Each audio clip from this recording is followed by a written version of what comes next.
மக்களே, welcome back to joyful extra channel. இன்றைக்கி நம்ம என்ன பார்க்க போகிறோம்னா, பருப்பு அடை எப்படி செய்கிறதுனா பார்க்க போகிறோம். இதுக்கு என்னென்ன இன்க்ரீடியன்ஸ் தேவை அதெல்லாம் தான் பார்க்க போகிறோம். இதை செய்ய போகிறது எங்கள் அம்மா தான். இது ப்ரோட்டீன் ரிச் ஃபுட். இது நம்மளோட உடம்புக்கு ரொம்ப நல்லது, நல்லா டேஸ்ட்டாகவும் இருக்கும். சரி வாங்க வீடியோக்குள்ளே போகலாம். ஹலோ மக்களே, இன்றைக்கி நம்ம பருப்பு அடை தான் பார்க்க போகிறோம். பருப்பு அடை பிரேக்ஃபாஸ்ட்டுக்கு சூப்பரான ஒரு ஃபுட்டு. இது சண்டேயில் நம்ம பிளான் பண்ணிட்டோம்னா நல்லா ரிலாக்ஸாக நம்ம செஞ்சு சாப்பிட்டுக்கலாம். இப்போ 50 கிராம் பாசிப்பருப்பு போட்டுக்கிறேன், 100 கிராம் துவரம்பருப்பு போட்டுக்கிறேன், 100 கிராம் துவரம்பருப்பு. அடுத்தது 50 கிராம் கடலைப்பருப்பு போட்டுக்கிறேன். நல்லா 50 கிராம் கடலைப்பருப்பு போட்டுட்டு, அடுத்தது இட்லி அரிசி நான் 150 கிராம் இட்லி அரிசி போட்டுக்கிறேன்.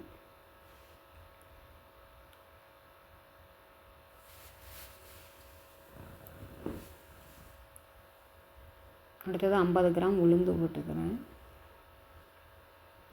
இது எல்லாத்தையும் நல்லா மிக்ஸ் பண்ணிவிட்டு நல்லா ஒரு 2 டைம்ஸ் கழுவிட்டு அதுக்கப்புறம் நம்ம ஊற வைக்கணும். நைட்டு ஊற வச்சுட்டு காலையில் நம்மளுக்கு நல்லா ஊறி வந்திருக்கும். நல்லா முழுந்துற அளவு நம்ம தண்ணி ஊற்றி ஊற வைக்கணும். இல்லைன்னா உங்களுக்கு தண்ணி பற்றாமல் போயிடும். நிறையாவே தண்ணி ஊற்றி ஊற வைக்கணும். அப்போ தான் உங்களுக்கு ஊறி வர்றப்போ அந்த தண்ணி நல்லா கரெக்டான ஸ்டேஜில் இருக்கும். இந்த மாதிரி ஊறி வந்திருக்கும். இப்போ அதில் நம்ம காரத்துக்கு என்னென்னா காஞ்ச மிளகாய் நாங்கள் இப்போ நான் 3 பேருக்கு ஊற வச்சுருக்கேன். எனக்கு, என் பொண்ணு, ஹஸ்பண்டுக்கு, நாங்கள் 3 பேருக்கும் எங்களுக்கு இந்த இது போதும் எங்களுக்கு.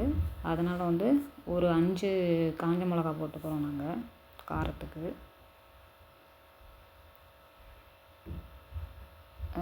ஊற போட்டோம்னா நல்லா உங்களுக்கு நல்லா மைய அரைப்படும். கிரைண்டரில் தான் அரைக்க போகிறோம். நம்ம ஒரு காலையில் நம்ம அரைக்க போகிறதுக்கு ஒரு 1/2 அன் ஹவருக்கு முன்னாடி ஊற போட்டுறணும். ஊற போட்டால் நல்லா ஊறிடும். மாவு இந்த மாவில் இந்த மாதிரி வரும் பதம். இந்த மாவுக்கு நம்ம என்னென்ன கலந்துக்கிறோன்னா, இப்போ எல்லா பருப்பையும் சேர்த்து நம்ம கிரைண்டரில் அரைக்கும் போது நம்ம என்னென்ன இன்க்ரீடியன்ஸ் போட போகிறோமோ நான் அதை காட்டலை, இப்போ சொல்லிடுறேன், கேட்டுடுங்க. 1 ஸ்பூன் சோம்பு, 1 ஸ்பூன் சீரகம், 2 பல் தேங்காய் துருவல் சேர்த்துக்கணும். வெங்காயம், சின்ன வெங்காயம் ஒரு 3 வெங்காயம், பூண்டு பல் 2, அந்த ஊற வச்ச காஞ்ச மிளகாயை போட்டுக்கணும். அந்த தேவைக்கேற்ப அந்த மாவுக்கு ஏற்ப கல் உப்பு போட்டுக்கிடணும். இதெல்லாம் போட்டால் நல்லா மிக்ஸ் பண்ணி வச்சு தண்ணி ஊற்றி ஒரு தோசை மாவு பக்குவத்துக்கு நம்ம தண்ணி ஊற்றி கரைச்சி வச்சுக்கணும். இப்போ நம்ம தாளிப்புக்கு என்ன பண்ணிக்கணும்னா, எண்ணெய் தேவைக்கேற்ப எண்ணெய் ஊற்றிட்டு எண்ணெய் கடாயில் 1 ஸ்பூன் கடுகு உளுந்தம் பருப்பு போட்டு தாளிச்சுக்கணும்.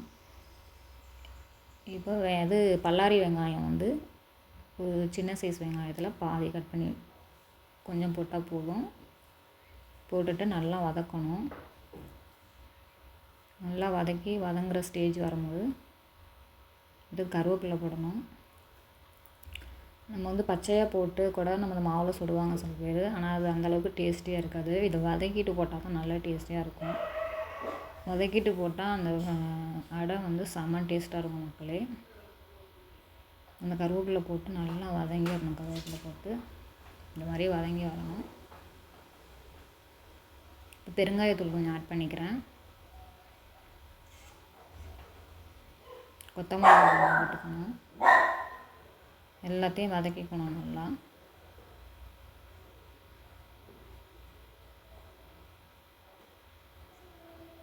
இந்தளவுக்கு வதங்கணும் கொஞ்சம்.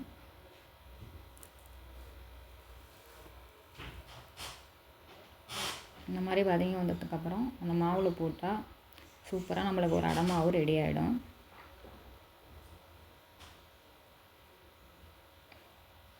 கெட்டியாக தான் இருக்கும். நம்மளுக்கு அதை நல்லா ஒரு தோசைக்கு சுடுற பக்குவத்துக்கு அந்த மாவுக்கு நம்ம தண்ணி ஊற்றி நல்லா இது பண்ணிக்கணும், கலக்கிக்கணும் நல்லா. இப்போ இந்த மாதிரி தோசைக்கல்லில் நம்ம நல்லா நைஸாக சுட்டுக்கணும். தோசைக்கல்லில்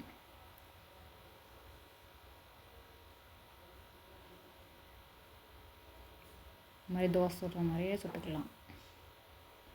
அப்புறம் எண்ணெய் ஊற்றி நல்லா சூப்பரான ஒரு அடை வந்து ரெடி ஆகிடுச்சு. இப்போ என் பொண்ணு சொல்லுது பாருங்கள். மக்களே, இந்த அடை நல்லா ப்ரோட்டீன் ரிச்சாகவும் நல்லா டேஸ்டியாகவும் டெலிஷியஸாகவும் இருந்துச்சு. எனக்கு பிடிச்சிருந்துச்சி. இதில் நாங்கள் வந்து காரம் போட்டிருக்கிறதுனால எங்கள் அம்மா வந்து தேங்காய் சட்னி அரைச்சிருந்தாங்க. தேங்காய் சட்னியோட இந்த அடையை சாப்பிடும்போது டேஸ்ட்டாக இருந்துச்சு, நல்லா இருந்துச்சு. இந்த அடை நல்லாவே வந்துருந்துச்சு, சூப்பராகவும் இருந்துச்சு. உங்களுக்கு இந்த வீடியோ பிடிச்சிருந்தா லைக் பண்ணுங்கள், ஷேர் பண்ணுங்கள், சப்ஸ்கிரைப் பண்ணிடுங்க. பாய் பாய்.